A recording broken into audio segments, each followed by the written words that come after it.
versus Wade earlier this year. Mr. Nunn, let's start with you. Please clarify your position on abortion. Stacey, thank you very much. This is something we don't always get the opportunity to do. Look, good people can disagree on abortion, but there are important things, and I want to be clear on my position. I am pro-life. I support the mother and the baby. And we've voted repeatedly here in Iowa to provide exceptions for the health of the mother, something my opponents lied about repeatedly.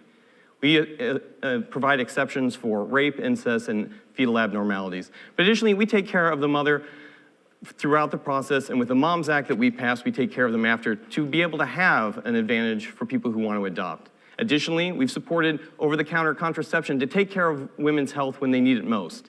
Now, my opponent, unfortunately, also has a voting record that's very extreme, that would allow abortion up until the day of birth.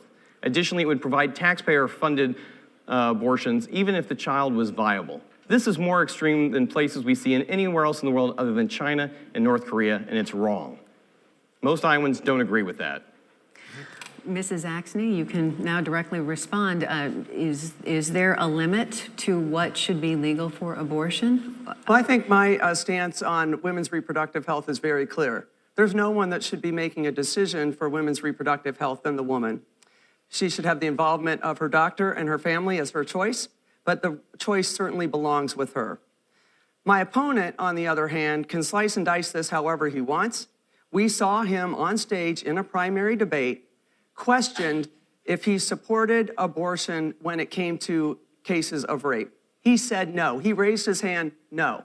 He raised his hand, no, when they asked him if he would support cases of incest. He said no. And he said no to the mother's life. This was just a few months ago, folks, when he said he did not support abortion in any of those cases. And let me remind folks that if we forget about his 2017 support for the abortion bill, where there were no exceptions for rape or incest, or his 2020 abortion bill, the 6-week fetal heartbeat bill.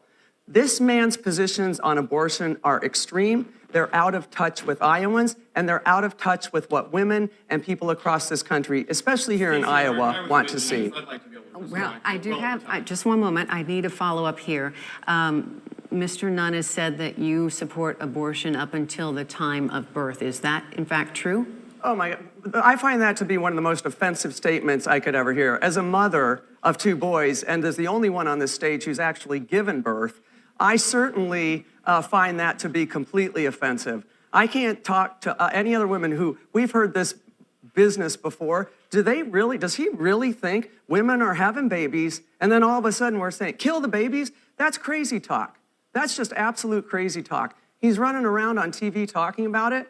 I mean, I take such great offense at that because you have no idea what it's like to be a mother. You have no idea what it's like to bear a child. You have no idea what it's like to take care of a child from the framework of being a mother. You do? You know how to take care of a child? We have 4 wonderful children. We have 2 foster kids. Wait, she does have time to finish. She has 15 seconds left.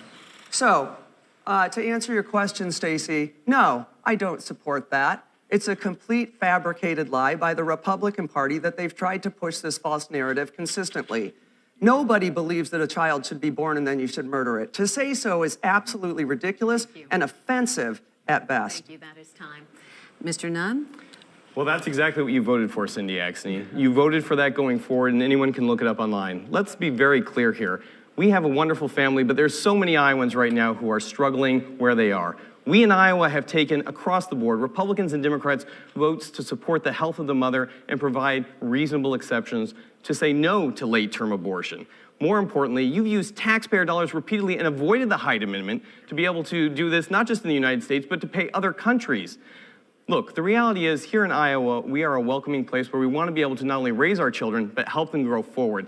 This is a complete fabrication, and it should be called out for the lie that it is. So our next question needs to be, who's making that decision? Is there legislation that you would pursue on a federal level regarding abortion access, or should this be left to the individual states to decide among themselves, Ms. Axne? This should be left to women.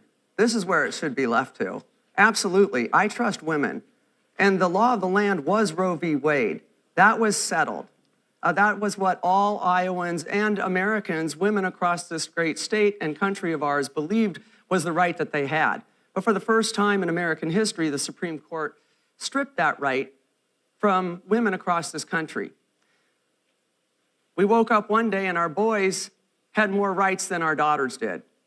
I support Roe v. Wade, and it's why I have voted twice for the Women's Healthcare Act, Healthcare Protection Act, to make sure that we codify Roe v. Wade and allow the opportunity for women once again across this country to make the decision that's most personal to them and their family, with the help of their doctor and their family and no one else. This shouldn't be a decision that states get to make. This is a decision that women get to make. So, Mr. Nunn, should this be left to the federal government or the individual states? Well, here's a perfect example of where Cindy Axne says one thing in Iowa and does something completely different in D.C. She completely tried to federalize this decision after the Supreme Court. She even went so far as to say we should pack the court with justices who will vote the way we want them to. That's inherent, and it's a violation of what we should be doing in our Constitution. Look, the reality is that here, after the Dobbs case, under the 10th Amendment of the Constitution, it returns back to the states, and by default, to us, the Iowans. Congresswoman, this is not your decision. This is not my decision.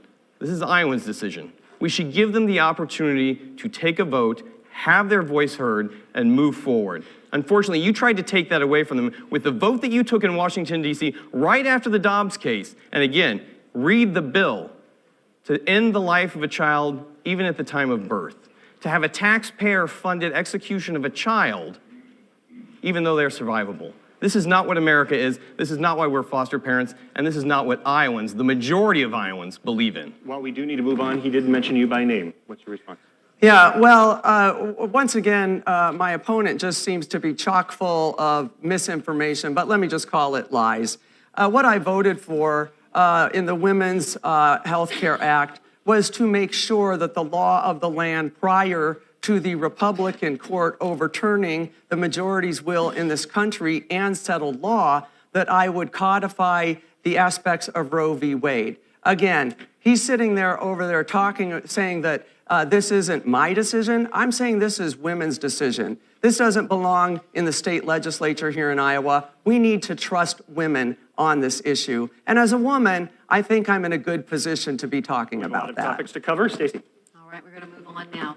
Many Americans with college debt will soon be able